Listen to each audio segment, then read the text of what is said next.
एक बार परमहंस योगानंद जी को अपने ज्ञान पर अभिमान हो जाता है और जिसके बाद उन्हें भुगतने होते हैं बहुत से कष्ट। तो आखिर ऐसा क्या हुआ था उनके साथ, आज के वीडियो में जानेंगे। अभी योगानंद जी को गुरु के आश्रम में रहते हुए 6 माह हो चुके थे और उन्हें आश्रम की जिम्मेदारी व अपने अध्ययन के बीच ध्यान लगाने का समय ही नहीं मिल पाता था और जब कभी भी वे ध्यान लगाने बैठते थे तो ध्यान लगता ही नहीं था। बचपन से ही योगानंद योगियों व संतों से साक्षात्कार करना पसंद करते थे कि कई बार उन्हें स्वप्न में आकर योगी मिलने के लिए आकर्षित किया करते थे। ऐसा कहा भी जाता है योगियों से मिलने पहले भी वे कई बार दुर्गम यात्राएं कर चुके थे। तभी इसी बीच योगानंद जी को एक संत के विषय में सूचना मिलती है। वो बिना नींद लिए सदैव ध्यान में रहते हैं।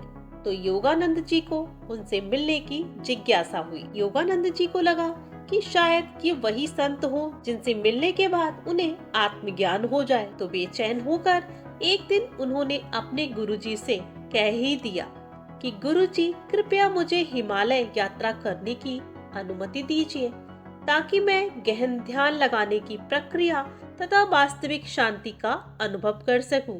उनके गुरु युक्तेश्वर जी ने उत्तर दिया, हजारों मनुष्य वर्षों हिमालय में साधना करने जाते हैं, फिर भी उनको आत्म साक्षात्कार नहीं होता। उत्तम होगा कि तुम किसी आत्मज्ञानी पुरुष से ज्ञान प्राप्त करो और अपने भीतर मौजूद हिमालय को पहचानो। परंतु योगानंद जी समझ ही नहीं सके। वह जाने की जिद बार बार करने लगे।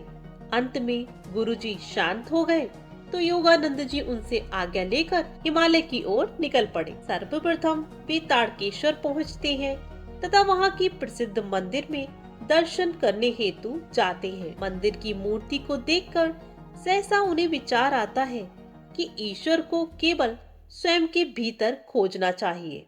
इस विचार से वे बिना समर्पित भाव के दर्शन किए आगे बढ़ जाते हैं। उनकी अगली मंजिल रणवाजपुर गांव थी तथा रणवाजपुर गांव की ओर वे बढ़ चले। वहां उन्हें पेड़ के नीचे एक बैठा हुआ व्यक्ति मिलता है। उससे वो पता पूछते हैं तो वो कहता है आगे एक चौराहा आएगा, वहां से बाएं हाथ मुड़कर सीधे चले जाना। फिर क्या था, योगानंद जी उसी राह पर चल दिए। काफी देर हो गई चलते हुए, परंतु गांव आया ही नहीं। शाम हो गई, जंगल से जानवरों की आवाजें आने लगी, परंतु योगानंद जी रुके नहीं, चलते ही गए। 2 घंटे लगातार चलने के बाद उन्हें एक कुटिया दिखाई देती है। वो एक किसान की झोपड़ी थी।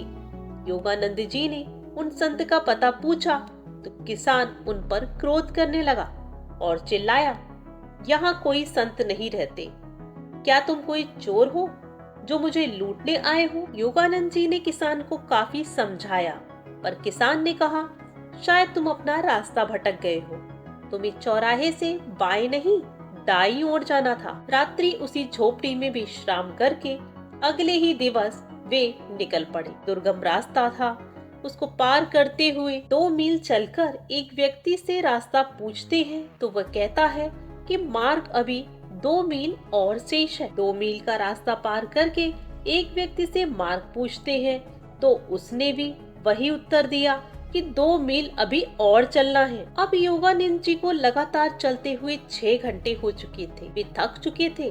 तभी उन्होंने अपनी आंखें बंद की और उन संत का ध्यान लगाकर प्रार्थना की कि कृपया आप ही मुझे मार्ग सुझाइए। तभी अचानक उन्हें आत्म अनुभूति होती है और वे आगे बढ़ते हैं। तभी अचानक एक अजनबी व्यक्ति उनके कंधे पर हाथ रखता है। योगानंद जी सहम जाते हैं।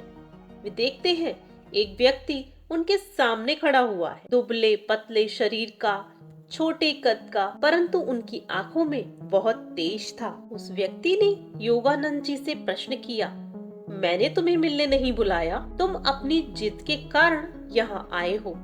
योगानंद जी समझ गए कि ये तो वही निद्रा विहीन संत हैं जिनके लिए मैं यहाँ आया हूँ। संत ने पुनः उनसे प्रश्न किया, बताओ तुम्हारे हिसाब से भगवान कहाँ है? योगानंद जी ने उत्तर दिया, ईश्वर मेरे अंदर व सब जगह विराजमान है। संत ने मुस्कुराते हुए कहा, ये तुम्हारा मत है, तो तुम कल मंदिर में मूर्ति को बिना प्रणाम किए, बिना देखे ही निकल गए। तुम्हें अभिमान हो गया था तथा इसी अभिमान के कारण उस गांव वाले व्यक्ति ने तुम्हें गलत मार्ग सुझाया और तुम कल से लेकर आज तक लगातार चल रहे हो और दुखी हो। संत ने कहा, मेरे गुरु लाहिड़ी महाशय का कथन है कि हर व्यक्ति यही सोचता है कि मेरे द्वारा अपनाया गया मार्ग ही ईश्वर की प्राप्ति का एकमात्र मार्ग है, परंतु ये सत्य नहीं है।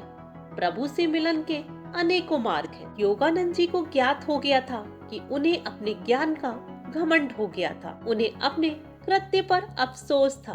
तभी संत का रूप यकायक बदल गया। अब उनकी आंखों में प्रेम था। वे योगानंद जी से बोले, युवक, ये बताओ कि तुम अपने ही गुरु से क्यों भाग रहे हो? क्यों नहीं पहचान पाए उन्हें? उनके पास ही तो वह सब कुछ है जो तुम पाना चाहते हो। बाहरी पर्वत तुम्हारे गुरु नहीं हो सकते। योगानंद जी चौंक गए कि ये तो मेरे गुरुदेव युक्तेश्वर जी के कथन है। संत ने उन्हें शांति व ध्यान का भी उपाय बतलाया। ध्यान करने के लिए मात्र एक शांत स्थान की आवश्यकता होती है, न कि किसी पर्वत की। आंखों को बंद कर ध्यान लगाने लगे तो एक गहरी गुफा की अनुभूति करो। इस शांति रूपी गुफा में ध्यान अवश्य लगेगा। योगानंद जी ने संत से प्रश्न पूछा कि क्या आप सच में बिना सोए तपस्या में लीन रहते हो? संत ने कहा, मैंने 20 साल तक 18 घंटे ध्यान लगाया, फिर 25 वर्ष पहाड़ी पर बिना नींद के 20 घंटे ध्यान लगाया। इस ध्यान के दौरान मुझे गहरी नींद से भी ज्यादा शांति की अनुभूति होती है। अंत में योगानंद जी ने संत से आत्मज्ञान देने को कहा तो संत ने कहा, तुम अभी परिपक्व नहीं हो। समय आने पर तुम्हें आत्मज्ञान अवश्य होगा। तुम्हारा हट काफी अच्छा है और ये ही तुम्हें आत्मज्ञान की ओर ले जाएगा। संत से इतना ज्ञान प्राप्त कर योगानंद जी अपने आश्रम की ओर निकल पड़ते हैं तथा मन ही मन अपने गुरु युक्तेश्वर जी से क्षमा मांगते हैं कि वे उन्हें पहचान नहीं सके, कि वास्तव में वे ही उनके सच्चे गुरु हैं। और आगे चलकर हुआ भी कुछ ऐसा ही, वे ही उनके सच्चे गुरु व मार्गदर्शक बने। दोस्तों, जीवन में कितना भी ज्ञान मिल जाए परंतु उसका अभिमान कभी नहीं करना चाहिए।